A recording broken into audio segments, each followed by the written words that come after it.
Bonjour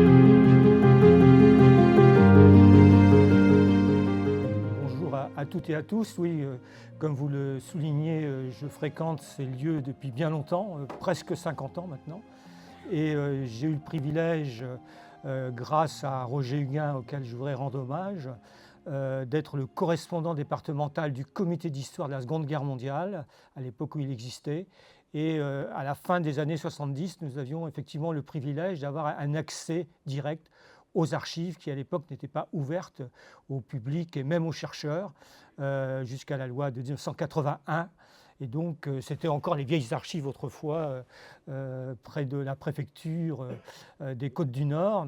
Et puis, puisque vous parlez de cette exposition, il y a 40 ans exactement, avec Alain Droguet, directeur des archives, nous avions déjà organisé une exposition sur la période qui avait tourné dans le département. Et j'en profite pour le dire parce que peut-être que vous ne le direz pas, mais nous avions publié à l'époque des documents d'archives sur le Vichy, la guerre, l'occupation, et même des diapositives sur les affiches de propagande. Je pense qu'il y en a encore quelques exemplaires dans le fond, et certains de ces documents sont visibles dans l'exposition. Donc si certains d'entre vous étaient intéressés, vous pouvez vous les procurer. Alors, les Côtes du Nord, puisque c'était le nom de l'époque du département pendant la guerre, en une heure, ça va être un petit peu difficile. Donc, je vais aborder un certain nombre de thématiques sans développer obligatoirement en détail. Et on pourrait éventuellement y revenir dans les questions. Pour aller vite, je commence avec l'arrivée des Allemands en Bretagne et à Saint-Brieuc précisément, le 18 juin 1940, une date que vous connaissez pour une autre raison évidemment. La veille, le 17 juin à Rennes, il y avait eu un terrible bombardement sur la gare de Rennes où il y avait des milliers de réfugiés et il y avait surtout des trains de munitions et on ne sait toujours pas le nombre de victimes, entre 1500 et 2000 morts à Rennes le 17 juin. Et donc, à l'aube du 18 juin, la Wehrmacht entre dans Rennes et en fin d'après-midi, là vous avez encore l'incendie qui brûle sur la cité rennaise. Et en fin d'après-midi du 18 juin 1940, les premières avant-gardes des troupes allemandes sont à Saint-Brieuc. Là, ils sont donc près de la caserne Scharner qui a été quelque peu modifiée depuis. Et on voit les briochins curieux là, qui regardent l'arrivée, je dirais sans trop y croire, des Allemands, puisque en moins de 6 semaines, l'offensive des Panzers a non seulement percé le front, mais elle va occuper la plus grande partie du pays. Et la Bretagne va être en zone occupée, comme on disait, pendant plus de 4 ans.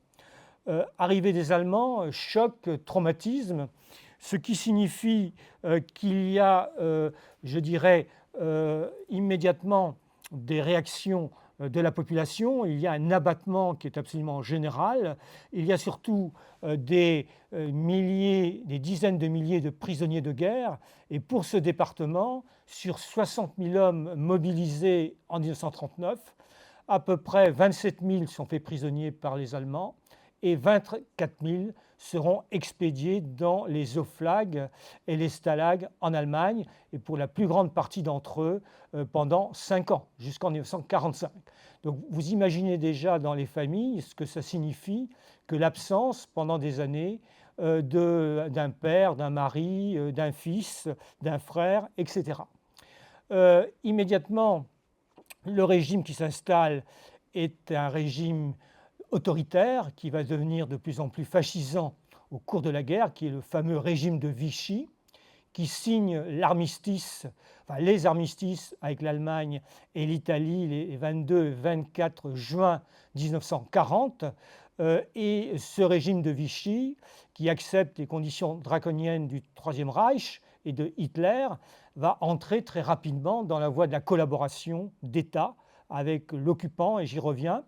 Et là, nous avons, pour faire la transition avec les réactions, nous avons une affiche de propagande de Vichy qui nous montre la façon dont Vichy va présenter les affaires dramatiques, notamment de Mers-el-Kébir, puisque, vous le savez, les Britanniques continuent la guerre après la défaite et l'occupation de la France.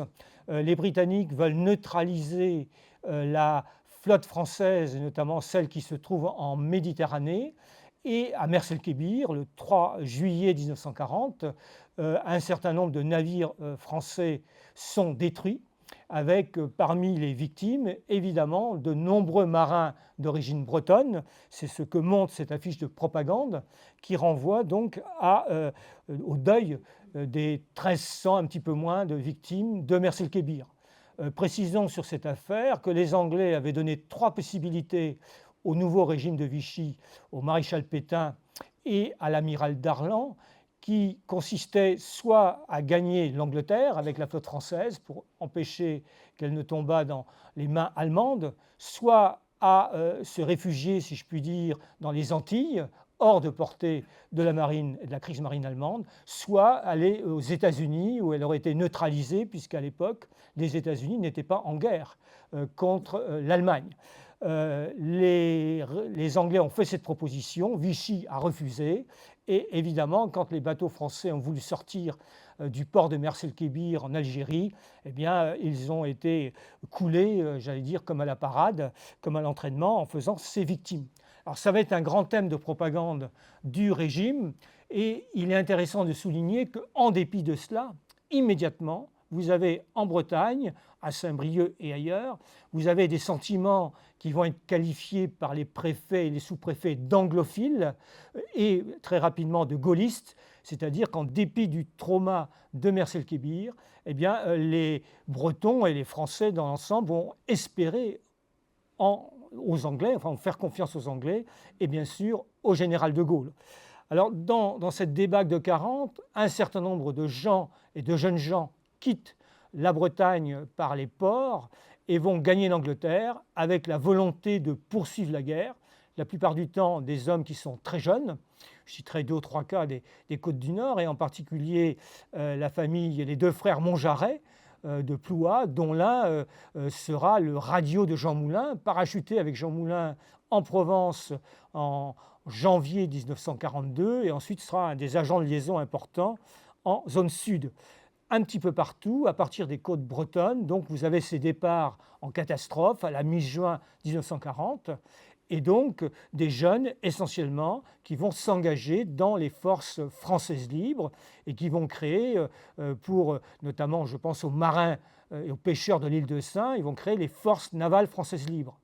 Alors là aussi, il faut le savoir, la Bretagne est la région de France qui a fourni le plus de volontaires venant de l'Hexagone pour s'engager auprès du général de Gaulle en 1940-41 ou un petit peu plus tard.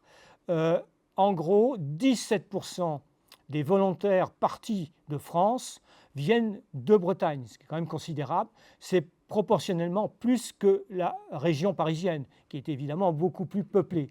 Et parmi les 2 départements qui sont en pointe, parmi les volontaires, vous avez d'abord le Finistère. Alors selon les statistiques, c'est entre 7 et 10% de tous les volontaires de la France libre. Et en deuxième position, avec à peu près 1400 volontaires, vous avez les Côtes du Nord de l'époque.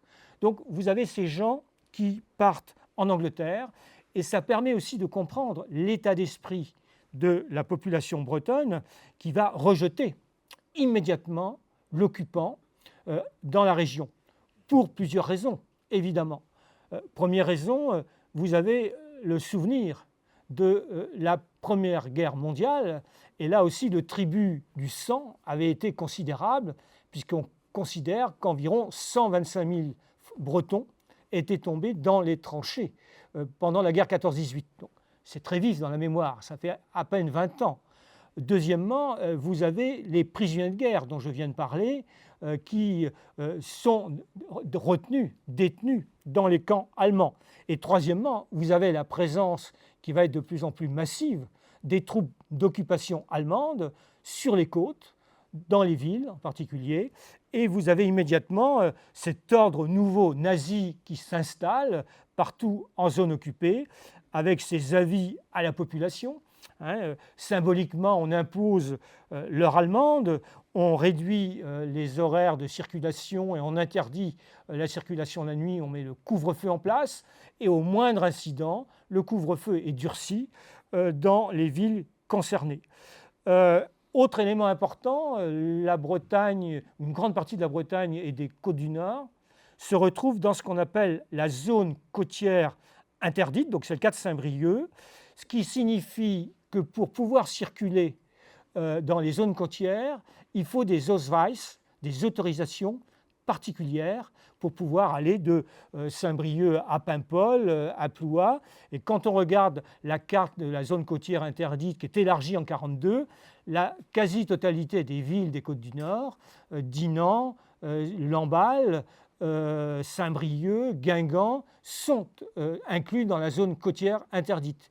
Ce qui rend évidemment les déplacements plus difficiles et ce qui va rendre aussi l'organisation de la résistance plus compliquée dans ces zones côtières. Alors la présence allemande, je n'insiste pas. Vous voyez ces braves soldats qui se baladent tranquillement, si je puis dire, dans Saint-Brieuc.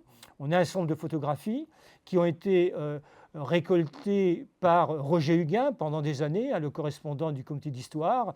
J'y ai un petit peu modestement participé à la fin des années 70 et ça a permis de constituer un fonds Roger Huguin dans la série J, ici aux archives départementales des Côtes du Nord, qui est un fonds très riche et qui est, je crois, très utilisé par les historiens, les cinéastes, avec un certain nombre d'images dans l'exposition que j'ai moi-même reprise ici.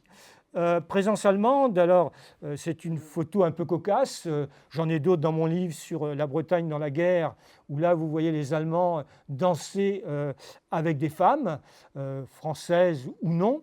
Là, apparemment, ils dansent entre eux, donc ils n'ont pas trouvé encore de cavalière, si je puis dire. C'est un peu surprenant, mais ça fait partie de ces images de l'occupation.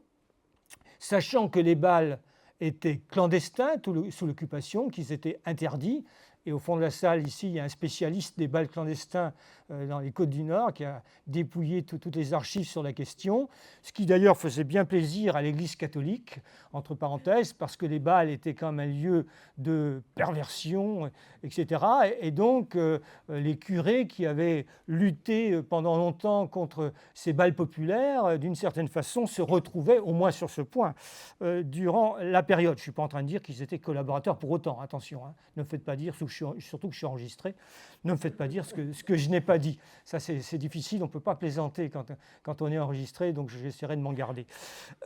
Présence allemande donc à Saint-Brieuc, aux promenades. Bon, on voit quand même bien la séparation entre les hommes et les femmes, et on voit aussi qu'il y a deux mondes, mais il y a cette cohabitation, cette coexistence obligatoire, et pendant 4 ans, on n'a pas le choix, il faut supporter cette présence allemande avec tout ce qui va avec, les pénuries en particulier, j'y reviendrai tout à l'heure. Alors l'ordre nouveau allemand se veut bienveillant, entre guillemets, je dis bien entre guillemets, quand vous lisez les rapports du préfet Féchotte, et là encore, je fais référence à quelqu'un ici qui connaît bien l'histoire de Féchotte, préfet pendant 3 ans, particulièrement pétiniste, donnant des conseils au maréchal et à Pierre Laval sur la façon de faire passer la révolution nationale dans la population. Il s'aperçoit que ça ne marche pas, alors il donne des conseils aux ministres et au gouvernement. Féchotte fait des rapports en 40-41 expliquant que les rapports justement avec le Feldcommandant, avec les troupes allemandes sont courtois, que tout se passe bien. En réalité, ce n'est pas tout à fait cela. Et immédiatement, vous avez des gens qui sont arrêtés pour différents actes considérés comme anti-allemands.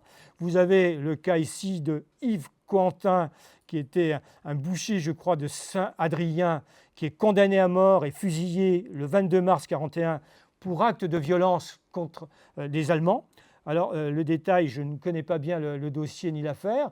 Ce n'est pas obligatoirement encore un acte de résistance organisé, mais immédiatement, l'ordre nouveau allemand, c'est de faire régner la terreur pour éviter justement toute forme de réaction et toute forme de résistance.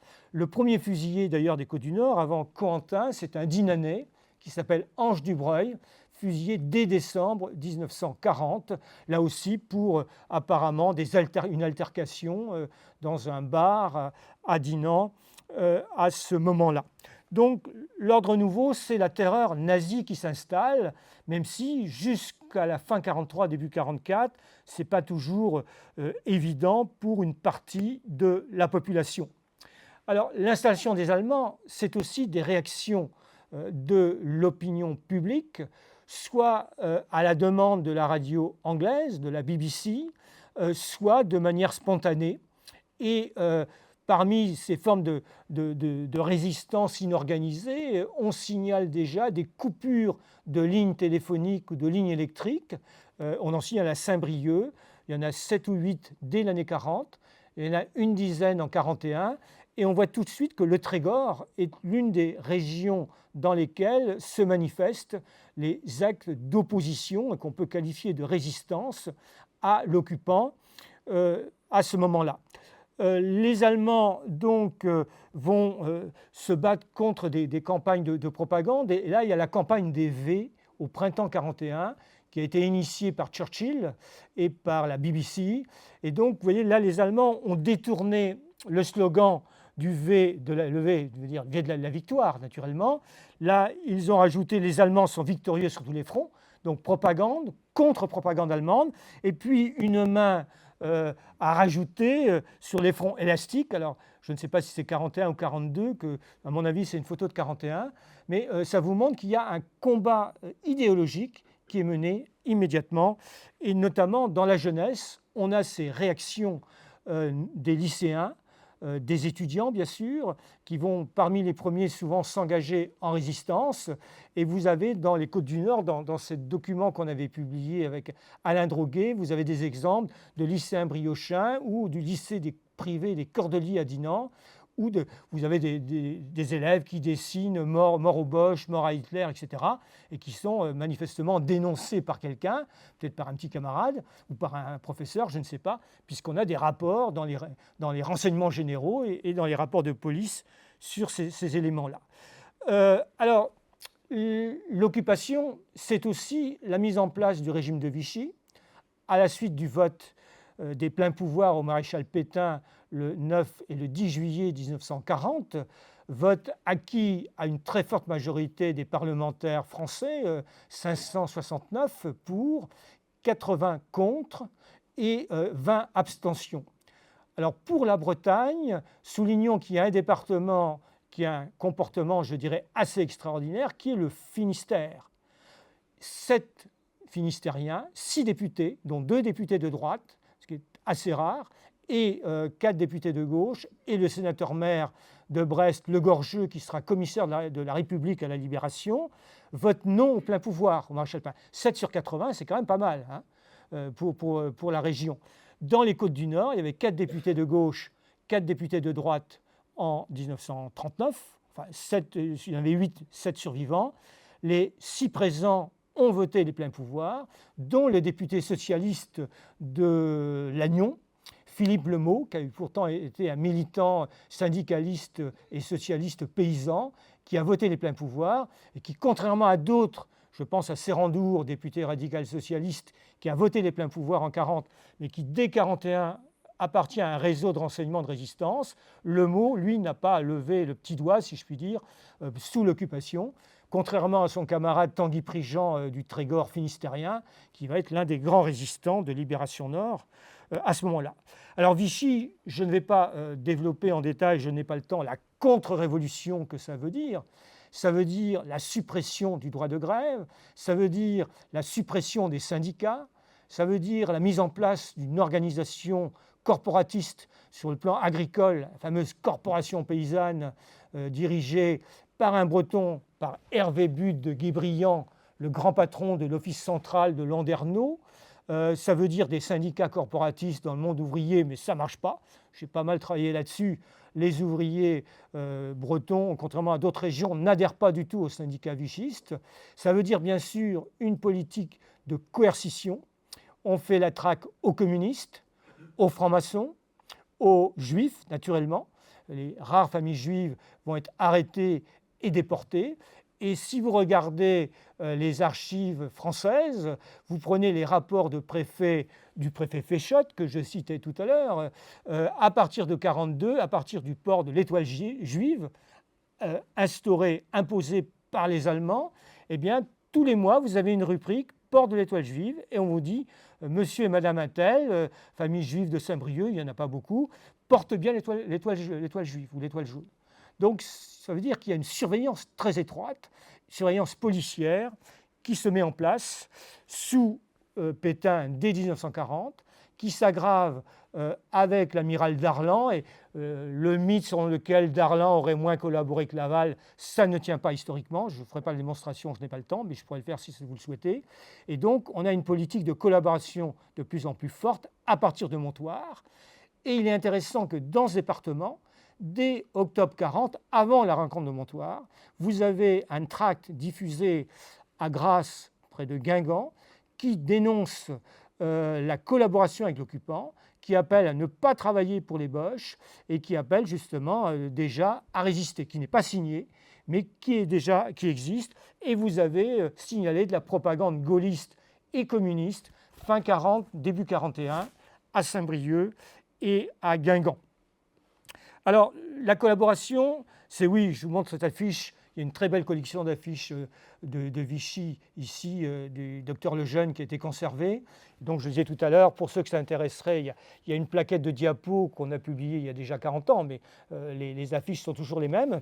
Alors là, vous avez la propagande vichiste ou vichysoise, je tiens les promesses, même celles des autres. Hein. Le 1er mai devenant la Saint-Philippe, Pétain estimant qu'il allait créer une retraite pour les vieux travailleurs que le Front populaire avait promis mais n'avait pas pu mettre en place et n'a pas pu financer. Bon, il ne le fera pas d'ailleurs, hein, mais ça fait partie de la propagande de l'époque. Et puis, un des éléments importants de la collaboration avec l'Allemagne, c'est la question des prélèvements de la main-d'œuvre sur lesquels j'ai beaucoup travaillé à une époque.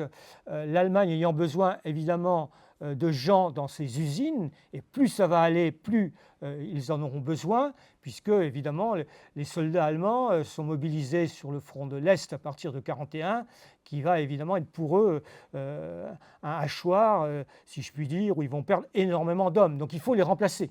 Et pour ce faire, eh bien, Sauckel va exiger de la main-d'œuvre française. Alors, dans un premier temps, ce sont des volontaires, des gens qui signent des contrats intéressants, je dirais, entre guillemets, financièrement, pour aller travailler en Allemagne. Je vous rassure, en Bretagne, ça ne marche pas. Hein. J'ai travaillé là-dessus, c'est quelques dizaines de volontaires, hommes et femmes, mais ce n'est pas le cas partout. Il y a des régions où aussi, parce qu'il y a beaucoup de chômage, beaucoup de gens, enfin un certain nombre de gens s'engagent. Et puis, comme ça ne suffit pas, à partir de 1942, lorsque Pierre Laval revient au pouvoir, sous la pression de l'occupant, eh bien, les Allemands vont exiger 150 000 ouvriers français pour l'Allemagne. Alors, Laval, qui se croit le plus fin, va négocier avec les Allemands et va lancer la relève. Alors, c'est quoi la relève? C'est en gros la libération d'un prisonnier de guerre français pour 3 ouvriers français partis en Allemagne. Les chiffres ne seront pas respectés, mais il y aura quand même un certain nombre de retours à partir de l'automne de 1942. Et évidemment, la propagande française et la propagande allemande, ça c'est à Quimper, va accueillir les premiers prisonniers libérés. Et dans la presse collaborationniste et la presse censurée, on va énormément en parler. Or, en principe, les départs de la relève devaient être volontaires. En réalité, là aussi, en Bretagne, ça ne marche pas. Les gens qui vont partir au titre de la relève sont requis, c'est donc du travail forcé, sont réquisitionnés par Vichy. Alors, à l'époque, en 1942, ça ne concerne encore que les ouvriers. Donc, pour beaucoup de gens, c'est acceptable parce qu'ils ne sont pas concernés. Hein. Ce sont des ouvriers, après tout. Alors, comme ça ne marche pas, on va désigner des hommes travaillant dans les arsenaux à Brest et à Lorient. Et il y aura, à chaque fois qu'il y a des départs, à partir d'octobre 1942, de grandes manifestations patriotiques dans les gares. On chante la Marseillaise, on essaie de bloquer les trains, on chante l'Internationale. Et là, la résistance, et notamment la résistance communiste, j'en parlais tout à l'heure, se structure à partir de ce rejet. Et en 1943, ce sera le STO. Et pendant ce temps-là, vous avez, comme les affiches le montrent, toute une propagande avec des belles affiches, hein, sur le plan esthétique, elles sont belles, pour inciter les Français, et aussi des femmes, hein, pas seulement des hommes, à partir travailler dans le Troisième Reich. Mais encore une fois, j'ai tous les chiffres dans mes livres, on n'arrive pas à couvrir les contingents demandés par les Allemands, et vous avez un taux de réfractaires dès la fin 1942, début 1943, qui est de l'ordre de 25, 30, 40% des gens qui sont désignés, mais qui ne partent pas, qui vont se cacher. Et c'est ce qui va se généraliser, évidemment, avec le STO des jeunes, à partir de février 1943. Et là, vous allez avoir des milliers de réfractaires dans toute la France. Si je prends la Bretagne et les Côtes du Nord, à l'été 1943, sans les sources de Vichy, vous avez plus de 4500 réfractaires par département. Et pour le Finistère, fin 1943, vous avez 9000 réfractaires théoriquement recherchés. Alors heureusement, à cette période-là, il y a un certain nombre de gens qui ont pris conscience de ce que signifiait la collaboration avec le Reich, et disons que les gendarmes ou la police française recherchent de plus en plus mollement les réfractaires, et même souvent fait prévenir avant d'arriver, avant de faire des descentes, pour arrêter des gens qui sont cachés dans les fermes de la région. Autre élément sur lequel je ne vais pas trop insister, même si j'ai plusieurs documents, qu'il faut souligner, c'est qu'à côté de la collaboration d'État du régime de Vichy, vous avez des petits partis, des groupuscules collaborationnistes, il faut distinguer les deux, pro-nazis, avec des groupes qui sont à cheval entre les deux. Je pense en particulier au groupe Collaboration, qui a été bien représenté dans les Côtes du Nord, à Saint-Brieuc et à Dinan, qui sont en gros, je dirais, et ce n'est pas péjoratif, la bonne bourgeoisie locale qui adhère à un groupe qui est le groupe Collaboration, qui a été lancé officiellement par le régime de Vichy, et donc qui peut paraître pour un certain nombre de gens respectable. À côté de cette espèce de groupe qui fait un peu le lien avec les partis ultra-collaborationnistes, vous avez aussi une organisation qui s'appelle les Amis de la LVF, les Amis de la Légion des volontaires français contre le bolchevisme, ces gens qui partent volontairement se battre sur le front russe aux côtés des armées allemandes contre le communisme et contre l'Union soviétique à ce moment-là. Et donc, ces amis de la LVF vont avoir une permanence à Saint-Brieuc. Je vous montrerai une image tout à l'heure. Mais là encore, les volontaires sont très très rares en Bretagne, et c'est de l'ordre de quelques dizaines seulement à Saint-Brieuc et dans les Côtes du Nord.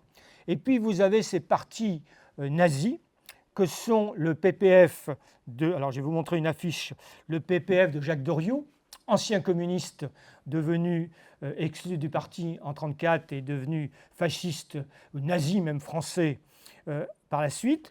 Donc, vous voyez, propagande classique contre la désertion de Thorez, etc. Alors, vous n'arrivez peut-être pas à lire en bas, mais c'est une affiche d'un parti qui a une permanence rue Viquéry à Saint-Brieuc. Alors, tous ces partis collabos ont des permanences, ont des locaux, souvent d'ailleurs des biens arianisés, comme on disait, c'est-à-dire des magasins qui ont été confisqués aux familles juives, qui seront arrêtées, pour celles qui sont restées, et déportées à partir de 1942 et 1943, et exterminées pour la quasi-totalité d'entre elles. Donc le parti de Doriot, qui a entre 30 et 40 adhérents dans le département.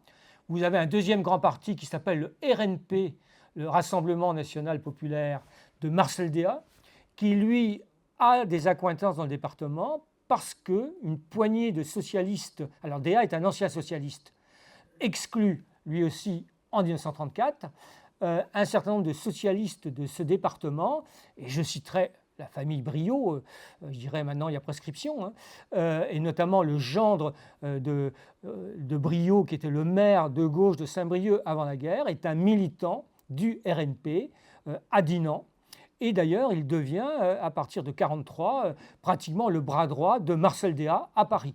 Du coup, la famille Briot est embringuée dans cette affaire-là, mais c'est toujours pareil. Quand vous regardez les chiffres, et c'est surveillé par la police régulièrement, il y a 30 à 40 adhérents en 1942-1943.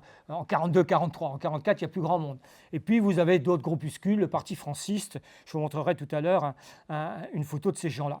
Alors, le parti le plus important en Bretagne, c'est bien sûr le PNB, le Parti national breton, qui a été créé sous la houlette des Allemands, enfin qui a d'abord été créé avant la guerre en 1931 par l'aile droite du mouvement breton de l'Ensau, alors qu'une partie des gens plutôt de gauche avaient abandonné cette mouvance. Les leaders se retrouvent, parce que le parti est dissous, comme étant pro-allemand en 1939. Les chefs Mordrel et De Beauvais se retrouvent en Allemagne en 1939, reviennent en 1940 dans les fourgons de l'occupant et vont développer un nouveau PNB qui va se mettre en place et qui rêve d'une indépendance de la Bretagne. Ça va durer 3 jours au mois de juillet 1940. Et ce parti va être protégé par les Allemands, contre Vichy d'ailleurs, hein, parce que c'est un parti qui attaque fortement le régime de Vichy. Alors là, vous avez une image du congrès de Quimper en 1941 et une image du service d'ordre des Brigadesturm de ce parti national breton qui diffuse un journal qui s'appelle L'Heure bretonne, là, qui est donc un journal de 1942 qui annonce 500 responsables du parti lors d'un congrès à Rennes. Je vous rassure, hein, ils sont bien moins nombreux. Au maximum, il y a eu peut-être 15, ce qui est déjà beaucoup, mais peut-être 1500 adhérents au total, dont 300 militants actifs. Et ce qu'il faut dire, ce qui est important, parce qu'en Bretagne, on parle toujours du mouvement breton collabo, ces gens-là ont immédiatement été rejetés par la population bretonne. Dans plein de petits villages du centre de Bretagne, vous avez des vieilles femmes qui, après la messe, viennent insulter en breton les diffuseurs de l'Heure bretonne, qui essaient de vendre leurs canards, qui sont parfois agressés par la population. Donc il faut remettre les choses dans leur contexte. Ce qui ne veut pas dire que ces gens-là ne sont pas dangereux, parce qu'un certain nombre d'entre eux deviennent des agents stipendiés des services de police nazis, du SD, de la SIPO-SD, de ce qu'on appelle la Gestapo, parfois abusivement, et d'autres services de renseignement. Alors parmi eux, il y a une poignée d'ultras, dont le fameux Célestin Lenné, qui trouve que le parti de Delaporte, qui était de la mouvance catholique bretonne, en gros de l'abbé Perrotte, pour aller vite, pour simplifier, l'abbé Perrotte était lié à ces gens-là. Il sera exécuté par la résistance en 1943 et on en fera ensuite un martyr. Et certains en font encore un martyr aujourd'hui. Il n'y est pour rien dans cette milice Perrotte, puisqu'il est déjà mort quand cette milice de 70 à 75 hommes est créée par Célestin Lenné.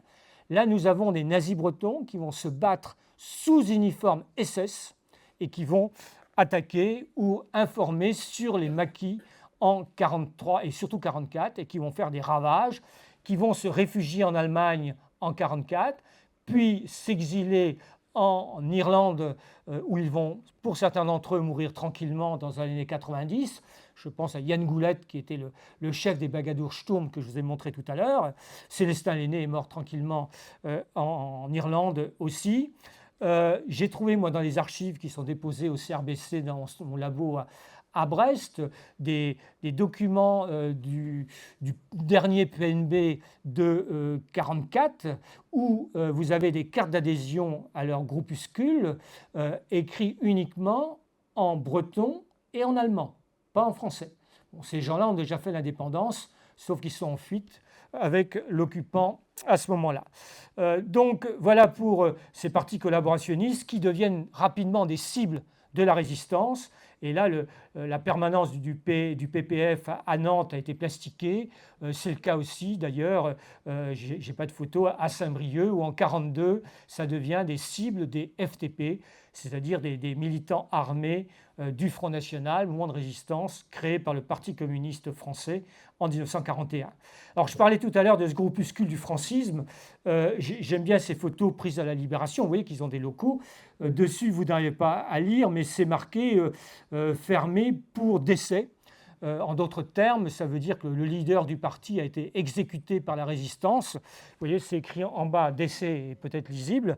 On a mis, je ne sais pas qui a mis, un bouquet.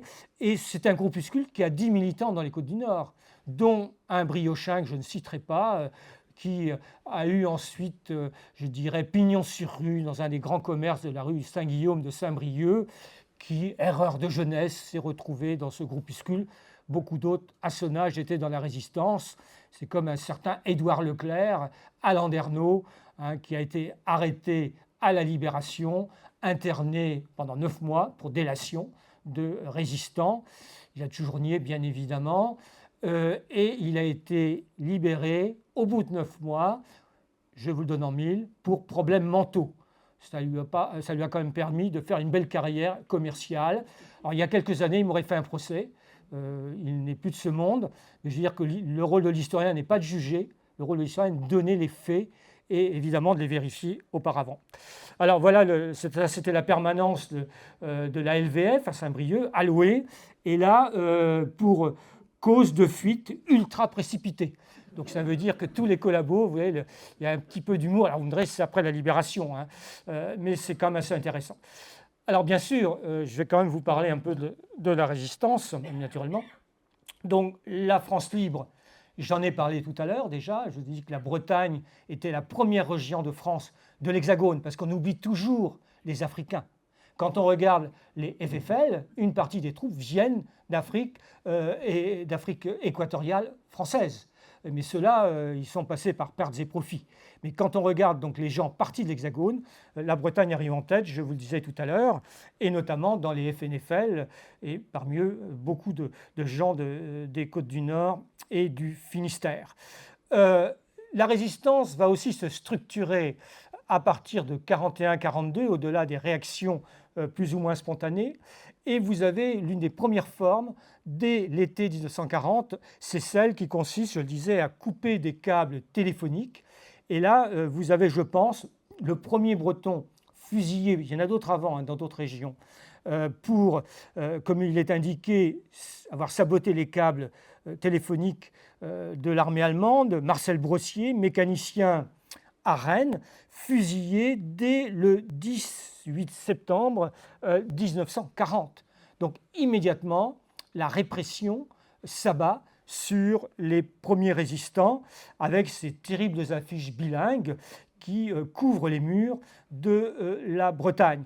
Alors, puisque je parle de ces cas-là, parmi les premiers noyaux, l'un des premiers groupes de résistance structurés dans les Côtes du Nord, c'est à Lannion, au camp de Lannion-Cervelle, où Roger Barbé, alors avec une faute dans son nom d'ailleurs, hein, c'est Barbé et accent, c'est pas avec un T.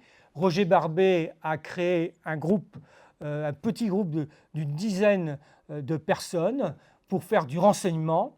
Il est même dans son procès, il est même accusé d'avoir des armes. Alors je ne sais pas s'il a caché des fusils, s'il en a récolté. Sur dénonciation, le groupe, une dizaine de personnes sont arrêtées à Lannion dès le mois de décembre 1940. 6 sont condamnés à mort et 2 seront fusillés, alors, dont Roger Barbé le 4 octobre 1941 et le second, un peu plus tard, il s'appelle Robert, je ne sais plus son prénom, lui sera fusillé à Brest un peu plus tard. Donc on a déjà ces premiers groupes de résistance qui s'organisent en 1940, début 1941. Vous avez le groupe Élie à Brest et il y en a d'autres que je pourrais vous citer, et une répression donc immédiate, impitoyable à ce moment-là. Alors, vous avez la mise en place des premiers noyaux de renseignement. Alors, soit, je dirais, des petits groupes locaux qui s'organisent. L'un des plus célèbres ici, c'est la fameuse bande, ici dans le département, c'est la bande à Sidonie, à partir de la famille du docteur Villebord de l'île de Bréhat, hein, dont la fille est Madame Marie-Josée Chambardelot, qui a beaucoup œuvré pour la mémoire de la déportation. Et donc le groupe constitué en 1941 va être démantelé en 1942 et la plupart des membres, des agents sont arrêtés et déportés, dont Marie-Josée Chambardelot et ses parents. Son père est mort en déportation en Allemagne. Ils vont être en liaison avec un réseau de renseignement, l'un des premiers en France, qui s'appelle Georges France 31. Et à Rennes, ils vont avoir des antennes. Alors, c'est des gens qui, localement, ont commencé à faire du renseignement. Il y a un autre exemple que je pourrais citer, qui est le cas de l'abbé Barré à Dinan, qui, dès l'automne 1940, commence à récolter des informations sur les côtes, sur les installations allemandes. Et une première liaison a été effectuée de manière très originale, puisque c'est le jeune Alna Dufrété, de Jugon qui, dès octobre ou novembre 40, remontent un petit avion de plaisance, décollent de leur propriété près de Jugon et gagnent l'Angleterre en emportant des renseignements. Il sera ensuite pilote de la RAF et il sera abattu en 1942. Et l'abbé Barré va appartenir à plusieurs réseaux de renseignements dans la région d'Inanège, réseau d'Elbos, et ensuite à un autre réseau qui s'appelle, alors c'est de l'OCM, c'est le réseau Century. Donc vous avez ces réseaux de renseignements qui se structurent un peu partout en Bretagne et bien sûr dans les ports de guerre, le réseau de Rémy et de Gilbert Renaud, parti de Vannes au mois de juin 40, qui revient organiser des premiers réseaux de renseignements. Et donc sa confrérie Notre-Dame sera le plus grand réseau gaulliste d'information. Et il y a aussi les Anglais qui envoient des agents à la pointe de Bretagne en utilisant des bateaux de pêche de pêcheurs bretons de la pointe ouest qui sont partis donc en 40 et qui viennent dès l'été 40, l'automne, début 41, débarquer des agents qui vont créer des réseaux de renseignement. Et je pense en particulier au réseau de Johnny dès 41 dans le Finistère. Donc vous avez ce début de structuration avec la volonté aussi de cacher et d'évacuer les aviateurs. Alors les soldats anglais qui étaient restés coincés en France, il y en a un certain nombre, et puis les premiers aviateurs alliés anglais qui sont abattus. On essaie de mettre en place des filières d'évasion, soit vers l'Espagne, enfin essentiellement vers l'Espagne par Nantes. Et il y a un premier groupe là aussi en 1941 avec l'abbé Leger qui est autour de Plé. Alors je me trompe toujours, c'est Plé et Del. Alors je confonds Plé-Érel et Plé et Del. C'est celui qui se trouve près de Blois, voilà. Donc vous avez cela qui se structure. Vous avez aussi, on le voit bien, des réactions immédiates de l'opinion qui crée un climat favorable au développement de la résistance et au soutien des premiers résistants. Et là, par exemple, on a le cas de Brest, je l'ai tout à l'heure, dès la Toussaint 40. Dès la Toussaint 40 et le 11 novembre 40, dans les cimetières brestois où sont enterrés des militaires britanniques, on dépose des fleurs, où on vient se recueillir. Ça, c'est une photo faite par un soldat allemand. Et le préfet du Finistère nous dit qu'en novembre 40, je dis bien 40, eh bien, plus de 10 000 personnes défilent devant les tombes et on a un amoncellement de fleurs de plusieurs mètres. C'est le préfet qui le dit, hein, ce n'est pas la propagande gaulliste ou anglaise. Donc ça vous montre l'état d'esprit, en dépit, encore une fois, de Mers-el-Kébir et des victimes de 1940 et de la propagande allemande et vichiste. Alors, ceci dit, il faut vivre avec l'occupant. Il y a des problèmes de ravitaillement et de pénurie de plus en plus terribles, de rationnement, cartes de rationnement, et même, contrairement à ce qu'on croit, dans des départements comme les Côtes du Nord, qui sont un département agricole, très rapidement, on va manquer de produits sur le marché légal, où les prix sont fixés par Vichy, et donc le marché gris, à des prix supérieurs à la taxe, ou le marché noir, où là, on s'en met plein les poches, se développe parce qu'on n'arrive pas, sur le marché normal, à trouver ce qu'il faut. On a aussi des manifestations publiques qui se mettent en place. Là, c'est à Rennes. L'année qui suit l'occupation, en 1941, donc autour du 17-18 juin 1940, donc 17 juin 1941, par rapport à 1940, vous avez une grande manifestation à Rennes pour commémorer en fait les morts du bombardement dont je parlais tout à l'heure. Le chef de la gendarmerie nommé par Vichy, alors je ne sais plus si le capitaine ou le colonel Guillaudot, refuse de tirer sur les manifestations. Il en a reçu l'ordre. Il va être déplacé dans le Morbihan et Guillaudot va créer en 1943-1944 un réseau de résistance original basé sur les brigades de gendarmerie. Ça ne l'empêcherait pas ensuite d'être très à droite, pour ne pas dire l'extrême droite, mais c'est l'un des résistants importants de cette période. Donc à Rennes, vous voyez, c'est des mesures de rétorsion. Alors, je parlais tout à l'heure des pénuries, là, j'ai inversé la diapo. Une queue à Saint-Brieuc, Bon, j'insiste pas, hein, vous connaissez tous ces éléments-là, mais ça permet aussi à la résistance, et notamment à la résistance communiste, de se développer. Et dans plusieurs grandes villes, vous avez, mais je n'ai pas trouvé trace à Saint-Brieuc, à ma connaissance, ce qu'on appelle des manifestations de ménagères. Il y en a énormément en zone sud, un peu moins en zone nord parce que c'est beaucoup plus dangereux. Et là, c'est un tract certainement du Front National. Hein, nous n'avons plus de pain, pas de viande, pas de pommes de terre, parce que les Allemands pillent et réquisitionnent tout. Les femmes françaises en ont assez. À la porte les Allemands et les traîtres. Vous voyez, ça a été rajouté à la main à la date, 17-18 avril 1942. C'est le moment où le Parti communiste développe de plus en plus son action. Alors, deux mots sur le PC, je ne vais pas développer, mais en gros, pour simplifier, vous savez qu'en 1939, jusqu'à la fin septembre, le Parti communiste a été le parti le plus clairement antifasciste dénonçant le danger nazi. C'est le seul parti à avoir voté en bloc contre les accords de Munich. Puis, sur directive de Moscou, à la fin septembre 1939, le Parti communiste change complètement de position et estime à partir de ce moment-là que la guerre en question, c'est encore la République, est une guerre inter-impérialiste, que donc ça ne concerne pas la classe ouvrière. Et donc à partir d'octobre 39, les députés communistes appellent à la paix. Et à partir de ce moment-là, le parti étant déjà interdit, les élus sont révoqués, les députés, pour ceux qui ne sont pas devenus clandestins, sont arrêtés. Et le Parti communiste a donc cette ligne anti-guerre impérialiste pendant plusieurs mois. Mais à partir de 1941, sa position évolue. Il commence à entrer progressivement en résistance. Et d'ailleurs, sur le terrain, on a de la propagande communiste ou des militants, soit parce qu'ils n'étaient pas au courant de la ligne, soit parce qu'ils n'étaient pas d'accord. Il y a des inscriptions anti-allemandes à Brest à l'automne 1940. Ça veut dire que ce n'est pas la ligne officielle du parti. Donc on a cette évolution-là. Et à partir de mai 1941, le Parti communiste crée un grand mouvement de résistance qui va s'appeler le Front National, rien à voir avec le parti d'extrême droite créé par un certain M. Le Pen il y a quelques années, comme vous le savez, mais il faut le rappeler parce qu'il n'y a pas trop de jeunes ici, mais les jeunes générations ne le savent pas souvent.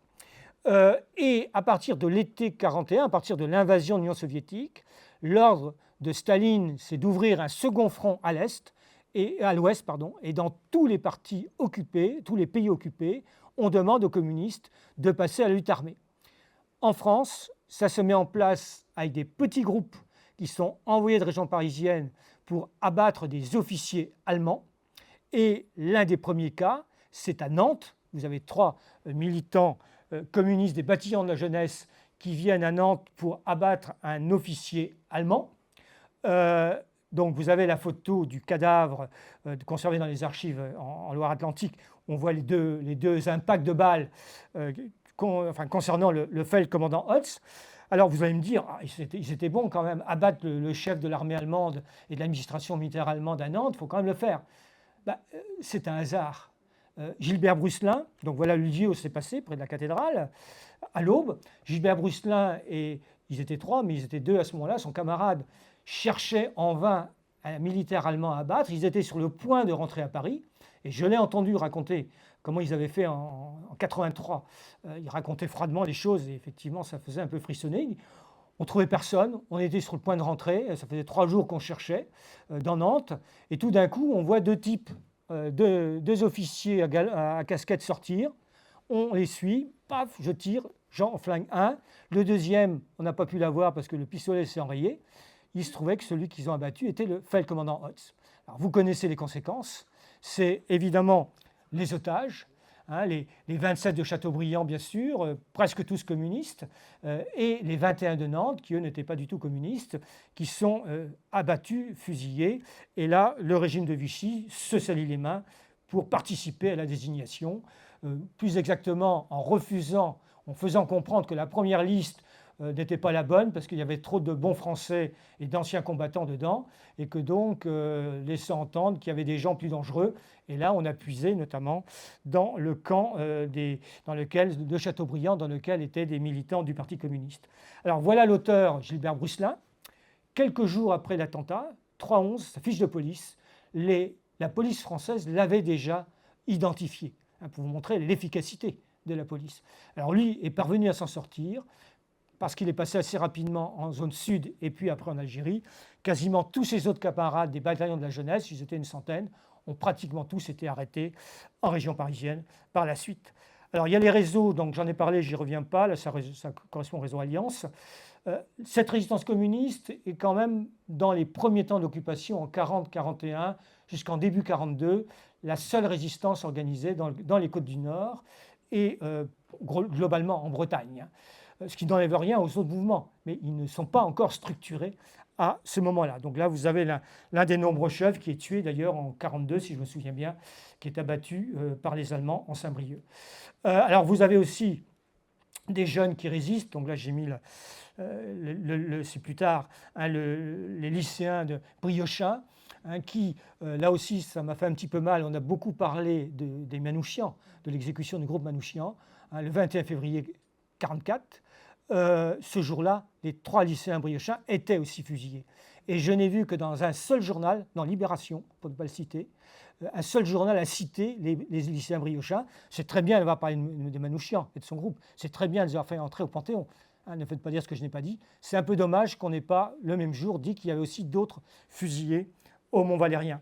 Donc des lycéens qui, fin 1943, attaquent un soldat allemand à côté de Plérin et lui prennent son arme et donc vont être arrêtés et fusillés. Donc cette résistance, et je n'ai pas trop de documents, c'est pour ça que je n'insiste pas, mais il y a d'autres mouvements qui se mettent en place à partir de 1942 et de 1943, et pour les Côtes du Nord, à partir de Saint-Brieuc, essentiellement. Alors, je dirais, dans l'ordre chronologique, vous avez, donc le premier, c'est le Front National, dès 1941-1942, puis vous avez Libération Nord, au printemps 1943, notamment Yves Lavaucaire, qui était professeur au lycée, qui était au lycée Lebras à l'époque, hein, où est le collège aujourd'hui. Vous avez d'autres fonctionnaires, notamment de la préfecture. Alors, en gros, dans les milieux socialistes, syndicalistes, laïcs, mais aussi dans les milieux syndicalistes chrétiens.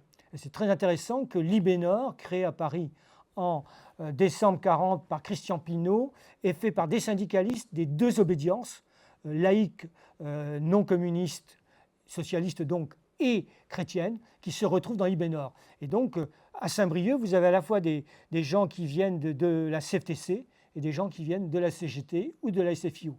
Puis vous avez, deuxièmement ou troisièmement, Défense de la France, créé par des étudiants parisiens en 1940-1941, qui est un grand journal diffusé dans la région à partir de 1942, organisé en 1943 et 1944 à partir de Saint-Brieuc, et en particulier ici, parmi les chefs qui malheureusement sont fusillés à Guingamp, ou près de Guingamp à Malonnet, le 10 juillet 1944, vous avez la famille Métairie et vous avez l'abbé Fleury, qui ont été arrêtés, torturés et fusillés. Donc c'est 3 grands mouvements et aussi un petit peu l'OCM dans la région de Dinan avec l'abbé Barré dont je parlais tout à l'heure et Michel Gersdorfer, l'ancien député-maire révoqué par Vichy.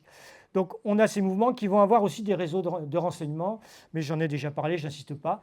Et vous allez avoir les réseaux d'évasion, d'aviateurs par mer, avec bien sûr, je n'oublie pas, le réseau Shelburne qui fonctionne début 1944 à partir de Ploua, enfin avec des relais à Saint-Brieuc, à Guingamp, etc.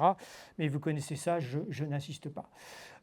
À partir de 1943, donc la question de la libération se pose, libération de l'Europe, à partir des débarquements américains essentiellement en Sicile et en Italie. Mais comme le montre cette affiche de propagande pro-allemande, c'est très très difficile. Ça bloque pendant longtemps dans le sud de l'Italie. Rome n'est libérée qu'en juin 1944, au moment du débarquement de Normandie. Avant, ce n'est pas possible.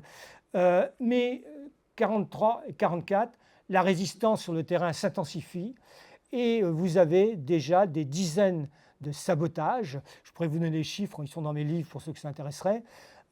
Sabotage notamment de voies ferrées. Et parmi la déhaussée d'armes de ce qu'on appelle la bataille du Rail, ça se déroule en fait sur la ligne Paris-Brest, dans les Côtes du Nord, dans la région de Plouaret, où vous avez la compagnie FTP, la Marseillaise, qui donc va commettre une vingtaine de sabotages sur la ligne Paris-Brest entre le début 1944 et le fin avril, début mai 1944, où le groupe est démantelé. Vous allez avoir aussi, donc j'avance un petit peu, vous avez aussi, donc bien sûr à partir du 6 juin, le débarquement. Auparavant, très très peu de maquis en Bretagne, parce que je dirais c'est pas utile. Beaucoup de gens, d'abord des réfractaires au STO, et à partir de 1944, des résistants des différents groupes prennent le maquis, c'est-à-dire sont cachés dans les fermes. Ils n'ont pas besoin d'être dans ce qu'on imagine un maquis, un lieu organisé. C'est pas les glières, c'est pas le Vercors. Hein. Ils sont au vert, comme on dit, et ils font des coups de main. Ils attaquent des mairies pour avoir des cas de ravitaillement, etc., pour avoir de l'argent. Ils attaquent des, comment ça s'appelle? Oui, des bureaux de poste, etc., avec souvent la complicité des employés. Et puis, à partir du 6 juin, il va y avoir la montée au maquis en 2 temps. D'abord le 6 juin, et puis après le 3 août. Et pour la Bretagne, comme les Anglais et les Américains, surtout, n'ont pas confiance dans la résistance bretonne, ils vont parachuter dans la nuit du 5 au 6 août des para-SAS, Special Action... Special, alors, qu'est-ce qu'il y a? Special Action Service. Action Service, voilà. Special Action Service, qui sont des Français, sous uniforme britannique, qui sont largués sur 2 bases. Donc sur Duhot, je vais avoir une carte, dans les côtes du Nord. Donc ouais, c'est le grand point rouge au sud des côtes du Nord. Hein. Donc c'est la base Sam-Ouest. Et puis, deuxième grand point rouge à l'est du Morbihan, c'est la base Dixon, qui sera le fameux maquis de Saint-Marcel. Bon, le troisième, c'est un maquis local, c'est le maquis de Saint-Fré. Et là, vous avez donc ces parachutistes et des équipes qui sont larguées du 5 au 6 juin, qui sont chargées de faire des sabotages sur les voies ferrées, mais ce que font les résistants locaux, et puis d'organiser des bases sur les arrières des Allemands. Alors, à Duhot, ces parachutistes, surpris d'être accueillis par énormément de résistants et de FTP locaux, d'être pris en charge. Mais la base ne dure pas très longtemps, puisque dès le 12, elle est attaquée par les Allemands et elle est détruite militairement. Les parachutistes vont se répartir, il y a quelques morts, mais ils arrivent à décrocher et ils vont, et c'est très important, prendre la tête des nombreux maquis locaux qui se structurent dans le centre-Bretagne. Et là, ils vont donner une certaine efficacité militaire, opérationnelle, aux maquisards et aux FFI, qui ont très peu d'armes. Et à partir du moment où ils arrivent, grâce aussi aux équipes Jedburgh, qui sont parachutées près des maquis, il va y avoir des parachutages d'armes. Et comme Roger Huguin l'avait bien montré dans sa carte de l'action, vous pourrez regarder les 2 cartes qui montrent le nombre d'actions extraordinaires dans ce département pendant toute la guerre. Eh bien, ils vont faire larguer des armes au maquis, et on aura 10 parachutages en juin 1944 pour le département et 54 parachutages en juillet 1944, ce qui est considérable. Et c'est vrai pour les autres départements bretons. Alors ça va permettre d'armer partiellement les maquis, et notamment, il y a quelqu'un ici, il y a des gens qui connaissent bien, puisqu'il y a aussi un petit musée qui fonctionne, et qui est très bien, le musée de l'Argoate, mais vous devez le connaître naturellement, je vous le recommande, à Plaisidie-Saint-Conan. Alors Saint-Conan, sur la commune, il y a tout un débat à la limite entre Plaisidie et Saint-Conan. Il y a un maquis ASFTP qui se met en place et qui va exister en juillet, près d'1 mois, et qui va être attaqué et détruit par les Allemands. Alors, à mon avis, cette photo a été prise reconstitution après la guerre et pas au moment du maquis. Et c'est surtout à Saint-Marcel qu'on va avoir une base tout à fait... Alors, je ne crois pas avoir de photos de Saint-Marcel ici, puisque c'était les Côtes du Nord. Une base très importante dans laquelle, pendant 10 jours, des milliers, 4 à 5 000 FFI du Morbihan vont venir chercher des armes, et des FTP aussi. Et là, les parachutistes de Bourgoin vont être tout à fait surpris de l'enthousiasme et surtout du nombre de gens qui veulent se battre à ce moment-là. Là aussi, le 18 juin, le maquis sera détruit. Alors, on dit qu'il y a 2400 hommes à l'époque qui sont dans le camp. Bon, c'est trop rien. Mais surtout, ils réussissent à décrocher. Mais la traque pendant plusieurs jours des para-SAS et des maquisards va être terrible dans le Morbihan. Et beaucoup d'entre eux vont être tués ou arrêtés par l'occupant et fusillés. Et à chaque fois qu'il y a ces actions, il y a des représailles.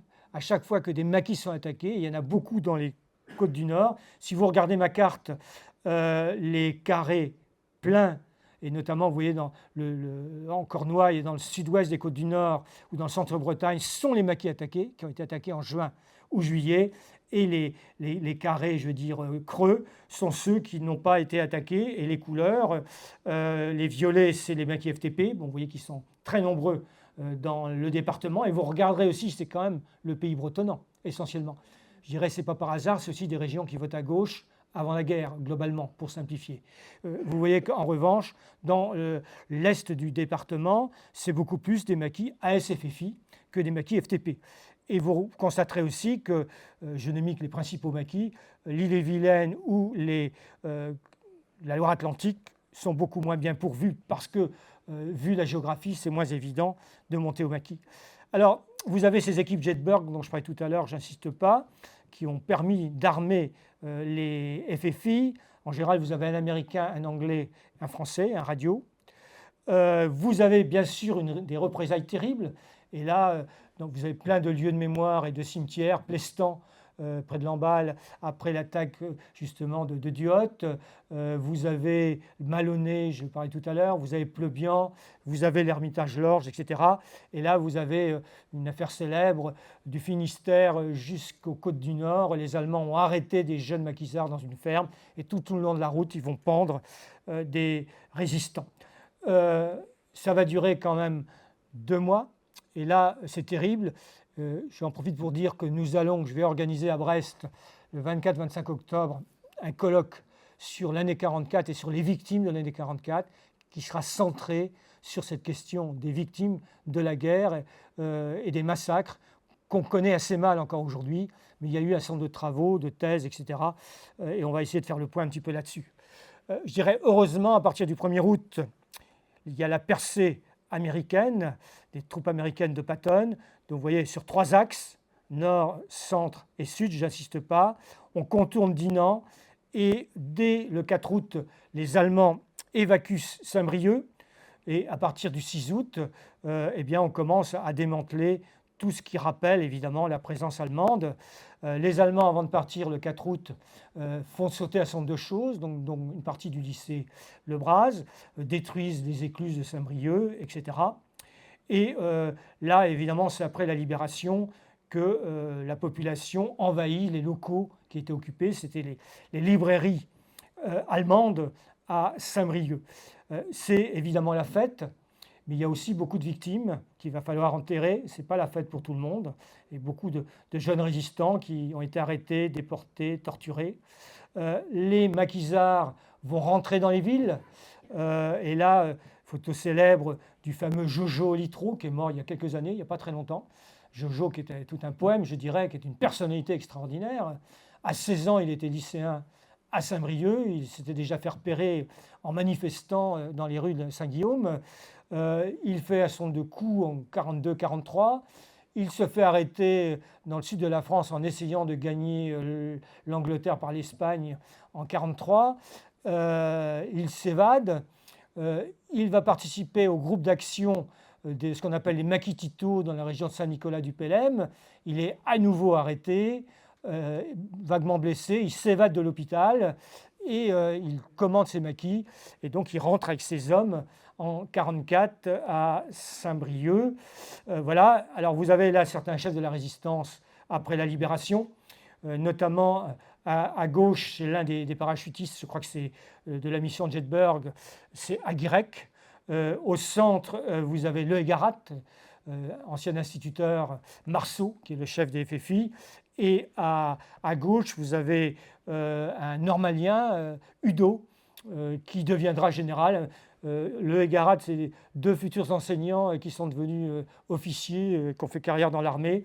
Je ne sais pas comment ils ont fait avec l'Indochine et l'Algérie après, mais ils ont fait toute leur carrière dans l'armée. Ce n'était pas tout à fait le même combat, mais voilà.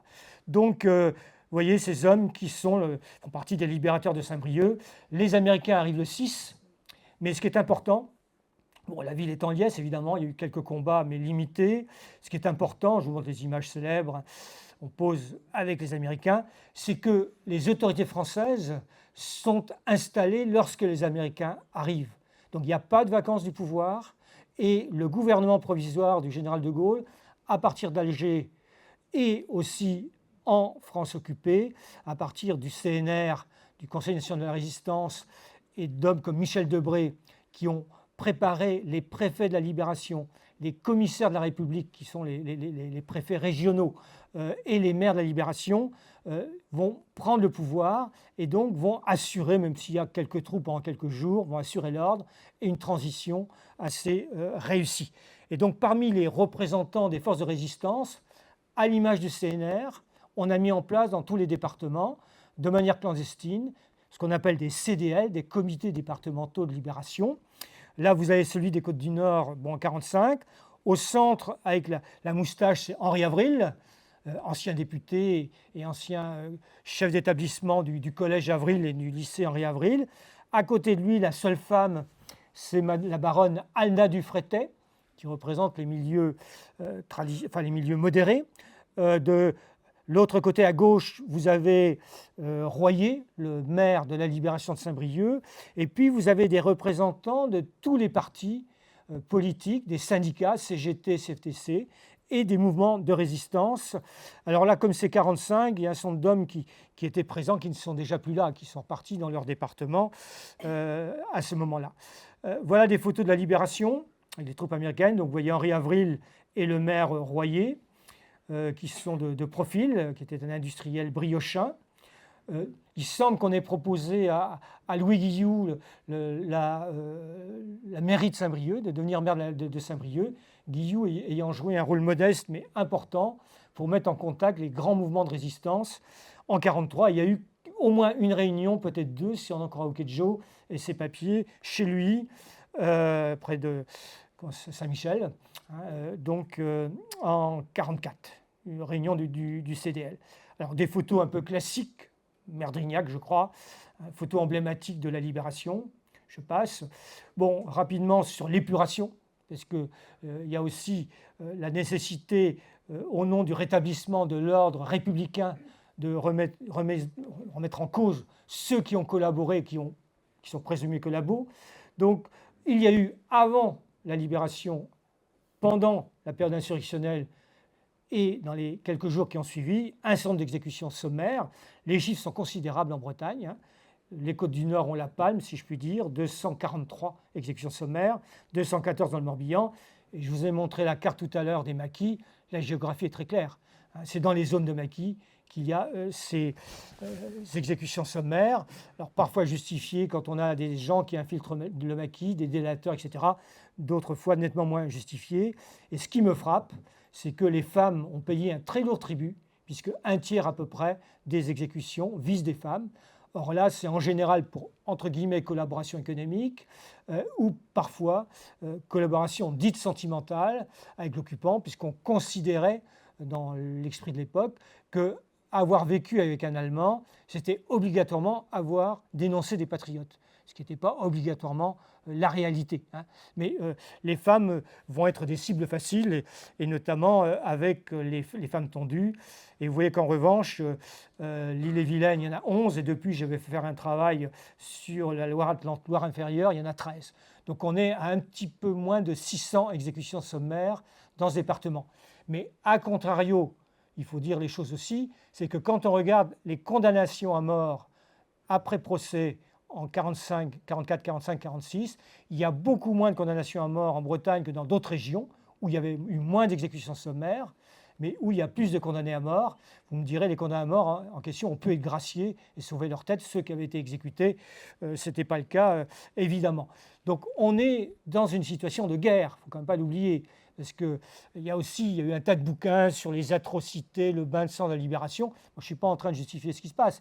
Je suis en train de dire qu'il faut se remettre dans un contexte de l'époque où beaucoup de gens sont arrêtés, déportés, fusillés par l'occupant.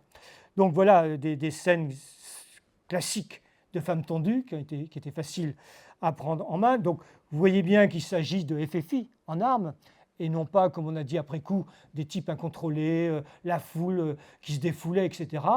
Quand on regarde les faits, ben non, dans ce département, 3 semaines après la libération de Saint-Brieuc, il y a encore eu des femmes tondues. Et pour vous montrer que c'est assumé par la résistance, j'ai écrit des choses là-dessus à une époque, ça ne plaisait pas de le dire à certains grands résistants, de dire, eh bien, 3 semaines après la libération, dans la permanence du Front National à Saint-Brieuc, vous avez les photos des femmes tondues. Ça fait partie de ce qu'on appelle le châtiment des traîtres à l'époque. Et c'est tout à fait, c'est considéré entre guillemets comme normal. Et encore une fois, je ne suis pas en train de le justifier.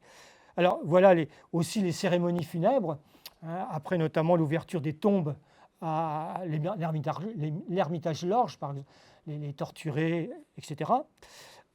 Photo du général de Gaulle qui vient à Rennes avant la libération de Paris, le 21 août 1944. Vous voyez à l'extrême gauche, en bas de la photo, Victor Legorgeux, qui est le commissaire de la République, ancien sénateur-maire de Brest, qui va assumer le pouvoir régional alors que Paris n'est pas encore et la France ne sont pas encore complètement libérés. Bon, on va lancer des emprunts de la libération, et notamment un certain René Pleven qui va venir se faire élire député dans les Côtes-du-Nord, qui fera une longue carrière politique, et le ministre qui va lancer l'emprunt de la libération pour reconstruire le pays. Bon, ça va jusqu'à la libération après un siège très dur de 43 jours à Brest en septembre 1944, qui fera beaucoup de victimes, et la destruction de la ville, donc la reddition du général parachutiste Ramke. Bon, destruction allemande. Et puis pour terminer, reconstruction du pays, reconstruction de la démocratie, premières élections après la guerre en 1945, municipales, cantonales et référendum et législatives en 1945. Donc la réédition complète, voilà, c'est plus les côtes du Nord, mais c'est les poches de l'Atlantique. Et puis 1945, le retour des prisonniers et des déportés, du moins pour ceux qui ont survécu, puisque près de 40 à 45% des déportés sont morts dans les camps, mais dans les camps d'extermination, c'est 99% ou presque. Enfin, il y a eu sur 76 000 juifs déportés de France, il y a eu 2500 à rentrer. Et contrairement à ce que prétend un certain monsieur Zemmour, ce n'est pas Vichy qui a protégé le juif français, j'en ai pas parlé, mais c'est la population française. Ce sont les institutions, c'est l'Église catholique à partir de 1942, etc., etc. Voilà, je vous remercie.